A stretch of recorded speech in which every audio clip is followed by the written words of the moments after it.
Hi there, we're up to the bind off for the Illuminate Shawl. And with this bind off, we're actually going to be working an I-cord bind off. To start it, what we're going to do to turn this corner is work a regular I-cord for 2 rows. So you'll notice here, we've been working an I-cord all along up the side. Maybe you didn't notice that, maybe you thought it was just slip stitches. It technically is an I-cord. So our yarn right here is attached to the 3rd stitch on the row. I am going to knit the first, 2nd, and 3rd stitch. And then I'm going to slide them back over onto the left-hand needle. So I've knit 1 row of a traditional I-cord. Again, my yarn is attached to that 3rd stitch. I'm going to start by knitting the 1st stitch, 2nd, and 3rd. Okay, then I'm going to slide them back onto the left-hand needle, and let me be more specific about how I do that. I don't want this stitch to twist, so I'm just sliding it on in the same position that it's sitting on the right-hand needle. So I'm not putting my needle in any fancy way. I'm just going right through the back leg of the stitch there so that I'm not twisting the stitch. So we've done these 2 rows of traditional I-cord. Now we're going to work the I-cord bind off. And again, we did those 2 rows there of traditional I-cord to turn the corner at the side of the shawl. So the I-cord bind off is worked this way. Knit 1, knit a 2nd stitch, then slip 1, knit 1 from the actual shawl, and pass the slip stitch over the knit stitch, like a bind off. All right, so now we're going to slide these 3 stitches back over to the left-hand needle, knit 1, knit 2, and then we work a slip 1 like a knit the next stitch, and pass the slipped stitch over, again like a bind off. And then I'm going to slide those stitches back over to the left-hand needle. So it's knit 2 stitches, slip 1 like a knit the next stitch, so we have 4 on the needle, and then I'm going to bring the 3rd stitch over the 4th stitch to start the bind off. So it's a little hard to tell at the moment, but I've started covering up these stitches. Each time I do a slip knit pass, I'm eating up one of the stitches, or binding it off if you want to call it that, as I work that I-cord. So I'm going to continue working that I-cord until I get right to this center stitch, just before the center stitch, just before my marker. Okay, here I am. I'm at my center of the shawl, of the Illuminate piece. I'm going to work my last I-cord bind off right before the center stitch, the marked stitch, and I'm going to slide these stitches back over. Okay, so here, as I mentioned before, we're making a corner. I'm going to work a regular I-cord. So here I go, 1, 2, 3, plain knit, no slip knit pass over. Now I'm putting those stitches back onto the left-hand needle, and at this point I will bind off that center stitch. So slip 1, knit 1, pass over. So I've worked my center stitch there, the one after the marker is the center stitch.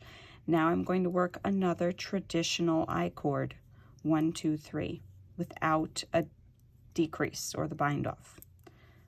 After I've done that, then I can go back into my groove of working the I-cord bind off. So slip, knit, pass over, and again, the reason we're doing that is to build up a little bit of extra fabric there to help turn the corner at the point of the shawl. All right. So I'm going to keep binding off until I get to the end, until I get to 3 stitches remaining on my left-hand needle. Here I am at the end of the shawl for the most part. You'll see I have 7 total stitches here. So when I work my very last I-cord bind off, here we go, slip, knit, pass over, I now have 3 on this needle and 3 at the end. our goal here is to graft these two sets of stitches together, but before we do that, yet again, we need to make sure we have enough extra rows of I-cord to turn that corner. So here, I'm going to knit these 3 stitches again as regular I-cord. And then I'm going to graft them together with these here. So you might be thinking, well, don't we need 2 rows of I-cord to match the beginning side here where we did 2 rows of plain I-cord? Yes, the grafting that we're about to do will create that second row of I-cord.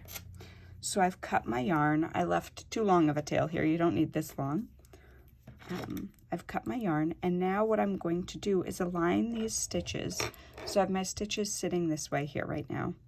I'm going to align them so that this stitch is on top of this stitch. So I'm turning, essentially, if my left needle is sitting horizontally, I am turning my right hand needle, counterclockwise around, so that I can align the 2 tips of the needles and have my beginning stitch be facing this direction. Sorry, there we go. So I've got these 2 sets of stitches here. Again, we're making our last row of I-cord as we graft. So here I'm going to be working the Kitchener stitch. And to do that, what you're going to do is start off by inserting the tapestry needle into the first stitch on the front needle like you're purling and leave it there. Then you will insert your tapestry needle into the first stitch on the back needle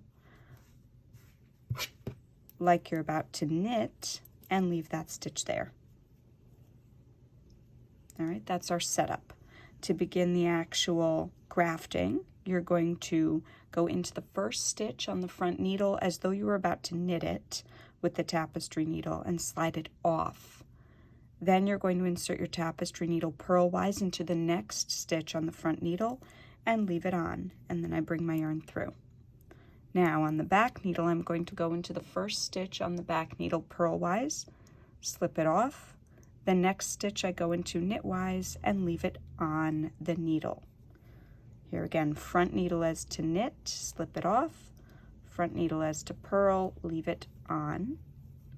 Back needle as to purl, slip it off. Back needle as to knit, leave it on. And then our final stitch here will be knit off the front needle, purl off the back needle. And there, the graft is complete. The stitches are a little bit loose here because A, they've been overworked, and B, we just grafted them. So you can play a little bit with the tension to tighten everything up. So what I'm actually going to do is move over that final row of I-cord, which seems to be kind of loose. Play around with these rows, maybe give it a tug. But here, this was the last row of I-cord, I believe. Not the grafted row, but the I-corded row. So I'm going to scooch that over towards the side, towards the inside of the shawl.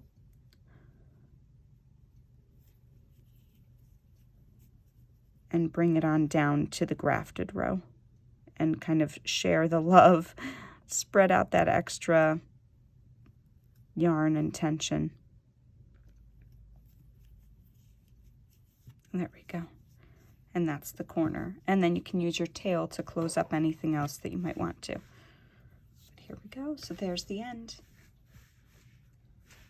Happy knitting.